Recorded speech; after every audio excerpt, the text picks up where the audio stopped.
Shalom, satu kesaksian yang akan saya sampaikan di akhir penghujung tahun 2022. Pada tanggal 17 Desember 2022, kakak saya bernama Silvana mengalami sakit pendarahan usus dan juga tensinya drop sampai 50, saturasinya rendah sekali, muntah-muntah dan sangat lemas, sehingga harus dilarikan ke rumah sakit. Sebelumnya kami membawanya ke dokter pribadi yang menangani kakak kami Silvana ini bertahun-tahun.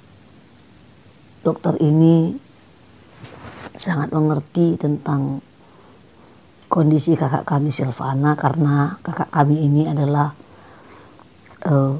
berkebutuhan khusus. Dia dari usia 7 tahun sudah mengalami sakit karena meningitis, sehingga perlakuan untuk kakak kami ini secara kejiwaan sangat dimengerti oleh dokter Darwis tersebut.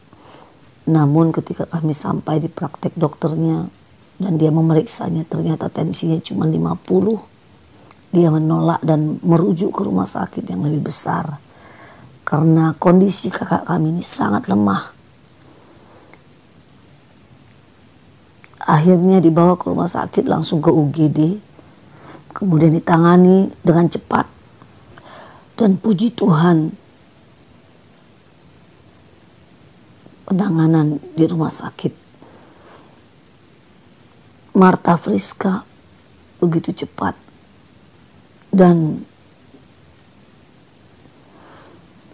akhirnya bisa masuk ke ruangan. Namun dokter yang memeriksa mengatakan karena kondisi kakak kami ini sudah sangat lemah, dia minta bahwa kakak kami harus masukkan ke ICU. Yang pertama dan yang kedua adalah kalau tidak bisa masuk makanan apapun lagi, maka harus dipasang selang dari hidungnya. Karena tidak bisa masuk lagi makanan dalam tubuhnya, maka harus dipasang selang melalui hidungnya. Bukan hanya untuk makanan, tapi juga untuk bisa menyedot pendarahan yang ada di lambung dan ususnya. Saya dan Erna, adik saya, menolaknya. Dan kami harus menandatangani surat penolakan itu. Nah, otomatis seluruh susternya, perawat yang ada di situ, bahkan dokternya sangat kesal karena kami menolak bagaimana mereka menanganinya. Kenapa saya dan Erna menolak? Karena kakak kami ini tubuhnya tidak bisa terkena sesuatu yang menyakitkan hatinya, menyakitkan tubuhnya. Karena apa? Karena dia bisa stres. Sedangkan infus saja dia bisa tarik dan dia merasa tidak nyaman, apalagi masuk selang ke dalam hidungnya, dalam tubuhnya. Dan itu sama saja kami membiarkannya pergi begitu saja. Akhirnya dengan iman percaya masuk ke ruangan rumah sakit ke kelas 3 karena kami menggunakan BPJS. Puji Tuhan, satu hari malam itu berlalu, kakak kami masih halusinasi. Tapi besoknya saya coba masukkan makanan, minuman 5 sendok, ternyata bisa. Semangatnya semakin pulih. Saya melihat kebesaran Tuhan begitu luar biasa. Sehari demi sehari keadaannya semakin kuat. Dia bisa makan 1 piring, disuapkan ke mulutnya. Dan hari kedua dilakukan USG ke perutnya dari luar pemeriksaan. Dan hasilnya dibacakan oleh dokter, dan betapa terkejutnya dokter melihat kondisi kakak kami dari drop 50 tensinya bisa naik menjadi 135. Dengan usia 59 tahun itu sudah normal. situasi sudah normal dan pendarahannya berhenti. Wah, luar biasa Tuhan. Luar biasa Tuhan. Dan dokter mengatakan, kenapa bersih perutnya? Kalian kasih makan apa obatnya? Kami bilang kami tidak mengasih makan dengan obat apapun. Secara medis tidak masuk akal dengan kondisi kakak kami Silvana. Tapi kuasa, festival kuasa Allah telah dinyatakan. Kami mengalaminya, kami melihatnya. Luar biasa Tuhan Yesus. Penyertaannya sempurna. 3 hari kami di rumah sakit dan kami pulang ke rumah. Oh Yesus luar biasa. Seluruh perawatnya terheran-heran. Yang tadinya mereka hari pertama mereka begitu ketus karena kami menolak penolakan penanganan dokter. Dengan alasan bahwa kakak kami tidak bisa dimasukkan benda asing dalam tubuhnya.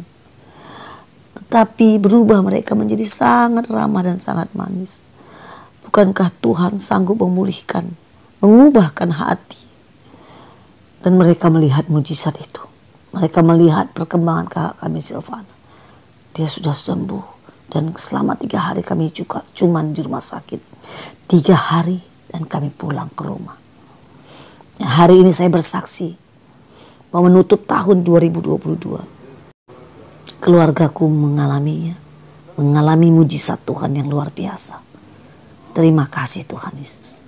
Saudaraku, Tuhan yang sama sanggup menyembuhkan sakitmu. Karena Tuhan yang sama sudah menyembuhkan sakit penyakit yang begitu mengerikan yang kami alami melalui kakak kami Silvana ini. Dan Tuhan itu sanggup menyembuhkan sakit penyakit apapun. Asal kita datang kepadanya. Demikian kesaksian saya. Biarlah kesaksian ini menguatkan kita semua. Dan ini nyata. Dia, Tuhan Yesus itu Tuhan yang hidup. Amin. Shalom saudaraku. Hari ini kita mau pulang. Mengucap syukur sayang. Kita mau pulang. Yesus baiknya. Kita nyanyi, Bapa Engkau baik. Bapa Engkau baik, Bapa Engkau baik, Kau selalu baik kepadaku. Bapa ku cinta Kau, aku memujimu, aku menyembahmu, ku nyanyi haleluya.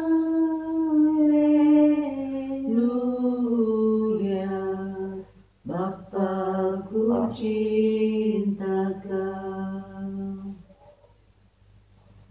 Tuhan adalah gembalaku, takkan kekurangan aku.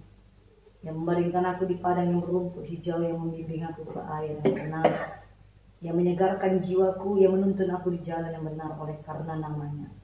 Sekalipun aku berjalan dalam lembah kekelaman, aku tidak takut bahaya, sebab Engkau besertaku. Gadamu dan tongkatmu itulah yang menghibur aku. Engkau menyediakan hidangan bagiku di hadapan lawanku. Engkau mengurapi kepalaku dengan minyak, pialaku penuh melimpah. Bajikan dan kemurahan belaka akan mengikuti aku seumur hidupku, dan aku akan diam dalam rumah Tuhan sepanjang masa.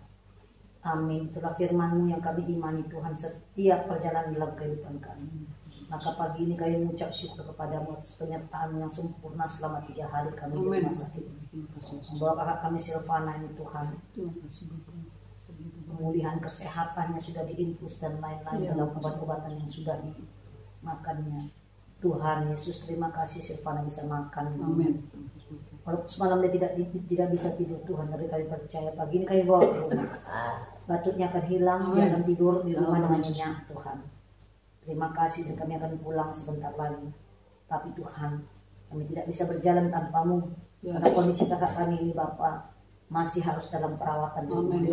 Tapi Engkau-lah Tuhan yang kami sembah, kami puji, kami muliakan. Biarlah kesaksian yang sudah kami ceritakan Tuhan tidak berhenti sampai di situ saja. Amin. Hanya kakak kami ini kau melakukan hal-hal yang luar biasa.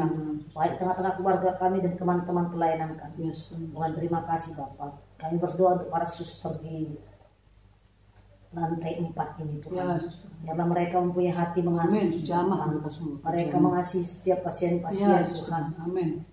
Mana pasien-pasien itu adalah pasien yang lemah. Ya, Tuhan Yesus jamah hati mereka supaya Amin. mereka mengasihi mereka semua yang mereka rawat. Tuhan, kami juga berdoa untuk semua pasien-pasien yang ada di lantai 4 ini.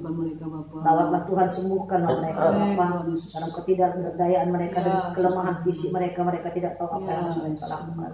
Tapi biarlah tangan-Mu Tuhan Yesus yang menyembuhkan mereka sehingga mereka bisa pulang Tuhan. Terima kasih Bapak, selamatkanlah Tuhan pemilik rumah sakit Marta Friska. Selamatkan seluruh karyawannya, seluruh stafnya, seluruh pimpinan di manajemennya, sehingga rumah sakit ini boleh menjadi rumah sakit yang betul-betul melayani, mengasihi dengan sungguh-sungguh. Terima kasih Tuhan, kami boleh memakai fasilitas BPJS melalui Tuhan pemerintahan, melalui kebijakan Pak Wali Kota Bobi. Tuhan berkatilah Bapak Bobi sebagai kota. Tuhan letakkanlah kasih di hatinya. Biarlah hatinya Tuhan mengasihi rakyatnya. Kota Medan menjadi kota yang sejahtera ya Tuhan. Lindungi kota Medan dari segala mara bahaya malapetaka. Tuhan jauhkanlah kota Medan dari orang-orang yang berhati jahat. Mempunyai rancangan-rancangan yang jahat. Terima kasih Bapak. Sebentar kami akan pulang. Lindungi kami di perjalanan. Tibakan kami di rumah. Kuduskan rumah kami Bapak. Rumah di mana kami boleh berdoa di dalamnya. Terima kasih Tuhan, dalam nama Tuhan Yesus kami berdoa. Amin. Maka sayang 9, sayang 9, sayang 9, sayang 9.